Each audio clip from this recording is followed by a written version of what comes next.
down, yeah. I've been feeling so down, yeah. Can you tell me why? Assalamualaikum warahmatullahi wabarakatuh. Perkenalkan, nama saya Citra Maila Eka Nur Cahya dengan NPM 2203050107, kelas 2C, akan menjelaskan tentang fonologi. Yang pertama, ada pengertian tentang bunyi bahasa. Bunyi bahasa atau bunyi ujaran adalah bunyi yang dihasilkan oleh alat ucap manusia, atau bunyi yang diartikan kemudian membentuk gelombang bunyi sehingga dapat diterima oleh telinga manusia. Yang kedua, ada bunyi yang dihasilkan oleh alat ucap manusia. Ada 3 faktor yang terlibat, yaitu yang pertama ada sumber tenaga seperti pernapasan. Yang kedua ada alat ucap yang menimbulkan getaran. Pita suara yang terletak pada pangkal tenggorokan atau faring. Yang ketiga, ada rongga pengubah getaran. Proses pembentukan bunyi bahasa dimulai dengan memanfaatkan organ faring, organ mulut, dan organ hidung. Proses terjadinya bunyi dimulai dari udara yang dihembuskan paru-paru akan mengalami perubahan pada pita suara yang terletak di pangkal tenggorokan atau faring. Gerakan membuka dan menutup pita suara menyebabkan udara di sekitar pita suara bergetar. Artikulator aktif seperti bibir bawah, ujung lidah, daun lidah tengah, dan lain-lain.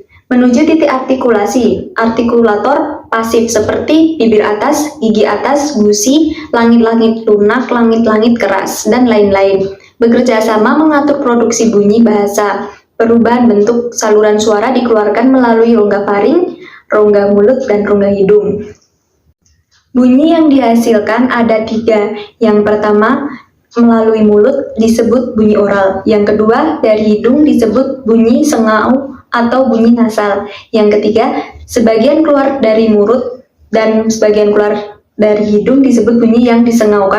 Yang selanjutnya ada vokal dan konsonan. Vokal adalah bunyi bahasa yang arus udaranya tidak mengalami rintangan dan kualitasnya ditentukan oleh 3 faktor, yaitu tinggi rendahnya posisi lidah, bagian lidah yang dinaikkan, dan bentuk bibir pada pembentukan vokal itu. Yang termasuk huruf vokal ada A, I, U, E, O. Kemudian konsonan. Konsonan merupakan bunyi bahasa selain bunyi vokal yang dihasilkan melalui proses hambatan dengan memadukan artikulator aktif dan artikulator pasif. Terdapat 23 bunyi konsonan bahasa Indonesia. Yang selanjutnya ada diftong. Diftong adalah vokal yang berubah kualitasnya pada saat pengucapannya. Dalam sistem tulisan diftong biasa dilambangkan oleh 2 huruf vokal yang tidak dapat dipisahkan. Contoh, yang pertama, bunyi au pada kata harimau adalah diftong, sehingga grafem au pada suku kata mau tidak dapat dipisahkan menjadi mau. Yang kedua, huruf vokal ai pada sungai. Deretan huruf vokal itu melambangkan bunyi diftong ai, yang merupakan inti suku kata ngai. Contoh yang bukan diftong adalah bunyi deretan au dan ai pada kata daun dan main, karena baik a maupun au atau i masing-masing mendapat tekanan yang hampir sama dan membentuk suku kata tersendiri. Yang selanjutnya ada gugus konsonan. Gugus konsonan adalah deretan 2 konsonan atau lebih yang tergolong dalam satu subkata yang sama. Contohnya, yang pertama ada bunyi PR pada kata praktik. Yang kedua ada bunyi PL pada plastik. Yang ketiga ada bunyi TR pada sastra. Dan keempat ada bunyi STR pada struktur. Dalam bahasa cukup banyak kata yang memiliki 2 konsonan yang berdampingan, tetapi belum tentu deretan itu merupakan gugus konsonan. Contohnya PT pada cipta, KS pada aksi, dan RG pada harga. Yang selanjutnya ada fonem dan grafem. Fonem merujuk pada bunyi bahasa, sedangkan grafem merujuk pada huruf atau gabungan huruf sebagai satuan pelambang fonem dalam sistem ejaan. Contohnya, yang pertama pada kata hangus terdiri dari 6 huruf, yaitu H-A-N-G-U-S. Dari segi bunyi, kata hangus terdiri atas 5 fonem, yaitu H-A-N-U-S. Yang kedua ada contoh kata nyanyi, terdiri atas 6 huruf, yaitu N-Y-A-N-Y-I. Dari segi bunyi terdiri atas 4 fonem, yaitu nya, N-Y, A-N-Y-I. Yang selanjutnya ada suku kata. Suku kata merupakan bagian kata yang diucapkan dalam satu hembusan napas dan umumnya terdiri atas beberapa fonem. Contohnya, pada kata datang diucapkan dengan dua hembusan napas, satu untuk da dan satu untuk tang.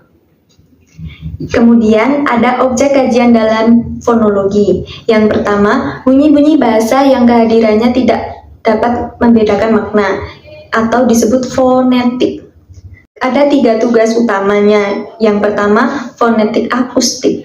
Fonetik akustik ini membahas dan mendeskripsikan ciri-ciri fisik bunyi bahasa berdasarkan frekuensi getarannya, amplitudo, intensitas, dan timbrenya.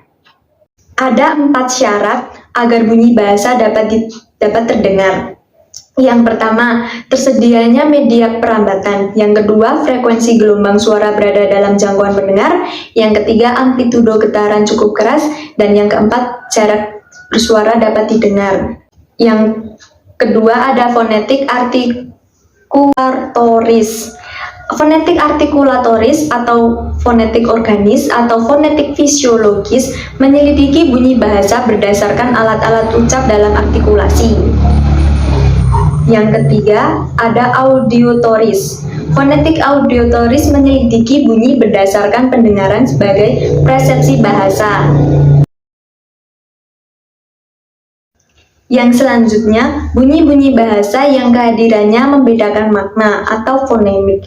Fonemik ini kajian fonologi mengenai sistem fonem atau satuan bunyi terkecil yang mampu menunjukkan kontras makna. Misalnya, kita mempelajari bunyi A yang berbeda pengucapannya pada kata alam, ikan, roda, atau meneliti bunyi U yang berbeda pengucapannya pada kata usil, tidur, dan tipu. Kesimpulannya, fonologi adalah ilmu tentang bunyi, merujuk pada upaya yang menghasilkan berbagai bunyi-bunyi bahasa. Sekian dari saya, apabila ada kesalahan mohon dimaafkan. Wassalamualaikum warahmatullahi wabarakatuh. It's not so bad.